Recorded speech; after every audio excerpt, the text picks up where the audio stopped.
Michel Rolland, le gourou du vin, c'est chez Glénat avec Isabelle Bunisset. Voilà, je vous montre cet ouvrage passionnant. En tout cas, dans lequel, Michel Rolland, on sent que vous sortez ce que vous avez sur le cœur. Hein.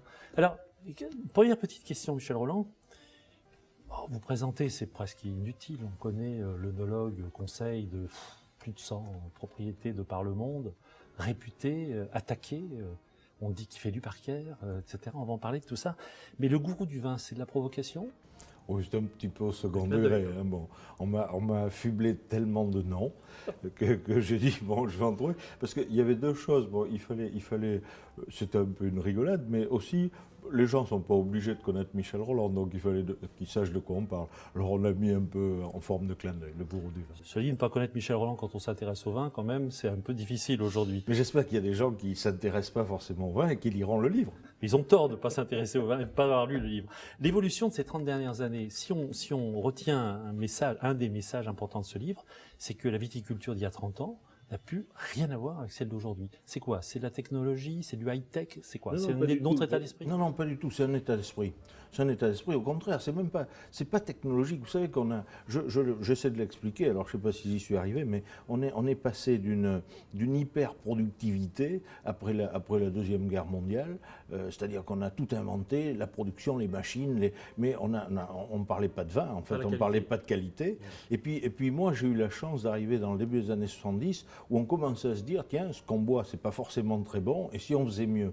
Et donc, on est presque revenu en arrière. On est revenu sur les vendanges vertes, on est revenu sur des systèmes gravitaires qu'on avait complètement supprimés. Donc, on est revenu plutôt sur de la compréhension des phénomènes au niveau du raisin et du vin, plus que de la technologie. Alors, la qualité dans le vin, en termes simples, ça repose sur quoi, essentiellement? La qualité est assez simple. Je pense que, alors d'abord, le terme qualité, on peut l'employer à tous les niveaux de production de vin. Il n'y a pas que les grands vins qui sont de qualité. Les grands vins ont la chance d'être dans des grands terroirs, mais ils peuvent être de mauvaise qualité. Un grand vin, c'est le grand terroir. Un grand vin, c'est le grand terroir. C'est pas les hommes, les hommes peuvent le faire mal, mais un petit terroir fera jamais un grand vin. Bon, le grand vin, c'est le grand terroir. Et par contre, la qualité, on peut très bien trouver la qualité dans les petits vins. Et ça, c'est là qu'il faut travailler, c'est là que ça dépend. Ça dépend un petit peu des hommes qui managent les raisins ou qui produisent les raisins, qui les contrôlent et qui font le vin avec. Et vous qui travaillez dans je ne sais combien de pays, les grands terroirs, c'est la France. Aujourd'hui, la référence, ça reste encore la France. Il faut faire attention quand même parce qu'il y en a quelques-uns qui se réveillent.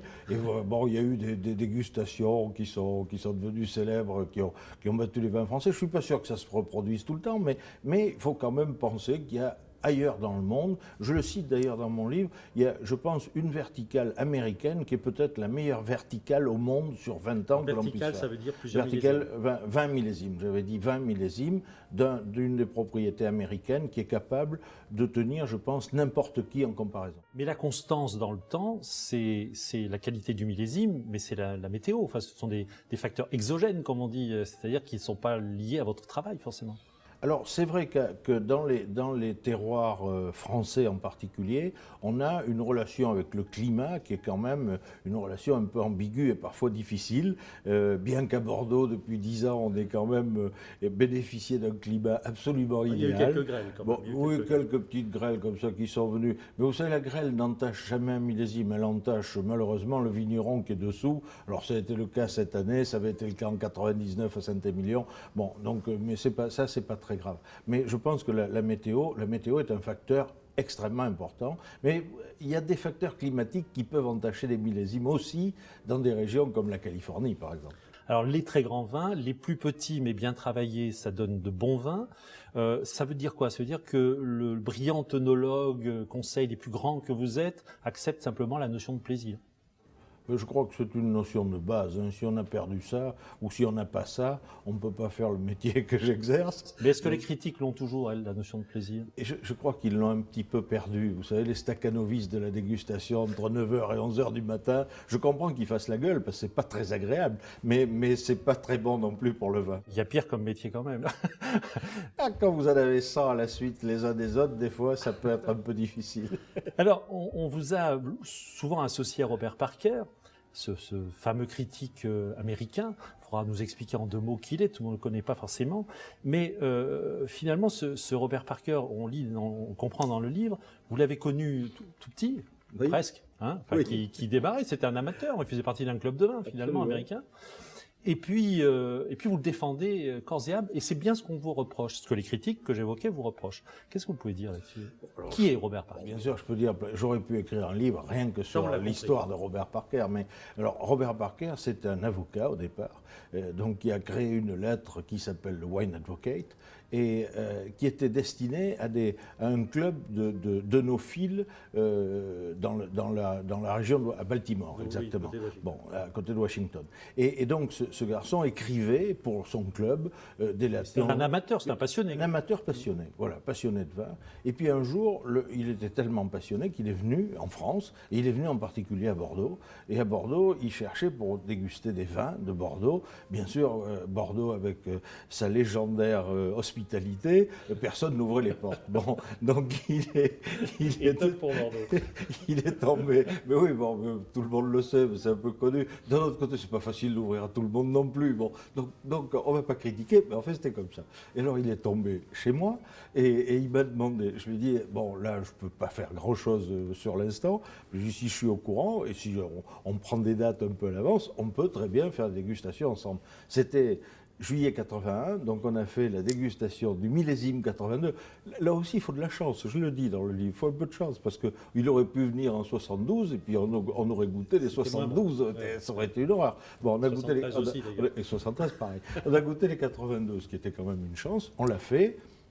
Il a eu l'heure de penser que c'était un fabuleux millésime, alors que son alter ego américain de l'époque, qui s'appelait Finnegan, avait écrit que ça ne serait pas un bon millésime. Voilà comment on devient célèbre. Et puis ça a démarré. Mais il a fait un boulot énorme sur le vin, sur la dégustation. Il a écrit comme personne n'a jamais écrit. Robert Parker, c'est lui qui, depuis des années en tout cas, fait la pluie et le beau temps quand même sur les vins français, avec ses notes, les cours s'envolent. Est-ce qu'il est responsable des prix fous? Pas du tout. Pas du tout. Pas du tout, c'est un type simple, mais il est tellement simple qu'il en est devenu dangereux. Parce que c'est sûr qu'il est totalement hégémonique, et vous allez en Asie, au fin fond de la Chine, vous demandez, vous parlez de vin, et le type va sortir un Parker, et il va regarder ce que Parker en a dit. Bon, ça, il a pris une telle importance, mais que lui ne mesure pas. C'est pas lui qui fait son importance. La célébrité, elle n'est jamais gérée par les gens. C'est le monde du vin. C'est le monde du vin, c'est le monde du vin, mais enfin c'est la terre entière là quand même, hein, parce que vous pouvez aller de l'Australie à l'Asie en passant par l'Islande, vous allez trouver un type qui lit Parker. Et quand on vous traite de suppôt de Parker, ça vous fait quoi? Si on n'était pas devant une caméra, j'ai un mot à la maison pour vous dire ça, mais c'est une bêtise. Je pense qu'on a tous traduit assez facilement. Alors, vous évoquiez le Nouveau Monde. Est-ce qu'on va trouver des bons vins partout? Je pense à l'Inde, je pense à la Chine, je pense aux pays de l'Est, je pense... On en trouve déjà, on a évoqué les États-Unis, ou l'Argentine, ou le Chili, ou l'Afrique du Sud. Mais... On en trouve déjà. Oui. Donc je crois qu'on peut trouver des bons vins. On va revenir sur la notion de grands et de bons. Voilà. Des bons, on n'en a jamais eu autant qu'en ce moment. Des grands, ça reste quand même l'apanage de certains lieux et de certains terroirs. Ça reste pas l'apanage des hommes, ça reste l'apanage des terroirs. Et quels sont les pays d'avenir pour le vin français? Alors, je dis que le nouveau monde, c'est pas une science exacte, hein, mais le nouveau monde, ça sera la mer Noire. La mer Noire? Oui, ça, je crois beaucoup. Vous prenez tous les pays qui sont autour. Pour produire. L'Ukraine, la Roumanie, la Bulgarie, qu'est-ce qu'il y a, la Turquie au sud, la Géorgie. Voilà, je pense c'est une région du monde où il y a des beaux terroirs et on y verra des grands vins. Alors peut-être pas demain, mais après-demain. Où on retrouve un peu ce duo entre terroir et travail et climat qu'on trouve. Travail, il viendra, parce que le travail, ça s'apprend. Mais terroir et climat. Les femmes, est-ce qu'elles ont un rôle particulier aujourd'hui dans le vin? Est-ce qu'elles sont prescriptrices? Est-ce qu'elles sont... Alors, je pense, moi je le dis toujours, on m'accuse d'aimer les femmes, mais c'est vrai d'ailleurs, mais les femmes ont beaucoup de, comment dire, beaucoup de qualité au niveau du vin, parce que je pense qu'il faut la grande qualité, alors je ne parle pas pour moi, parce que je ressemble à rien, mais il faut un peu de féminité pour faire des grands vins. Il faut un peu de...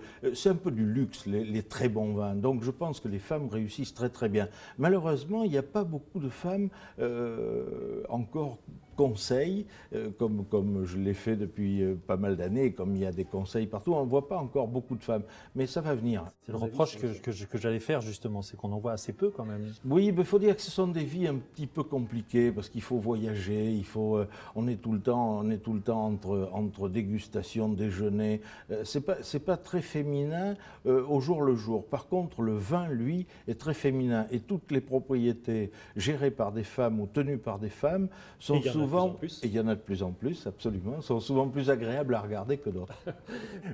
Quand quelqu'un ne connaît pas forcément le vin, n'est pas très connaisseur, est-ce qu'il peut se fier au prix? Oh, c'est un critère, mais en fait, c'est pas le meilleur critère quand même, hein, parce que, vous savez que les prix, à partir d'un certain stade, échappent un petit peu aux critères de qualité. Bon, toutes les grandes bouteilles qui valent des prix absolument faramineux, Est-ce que ça les vaut?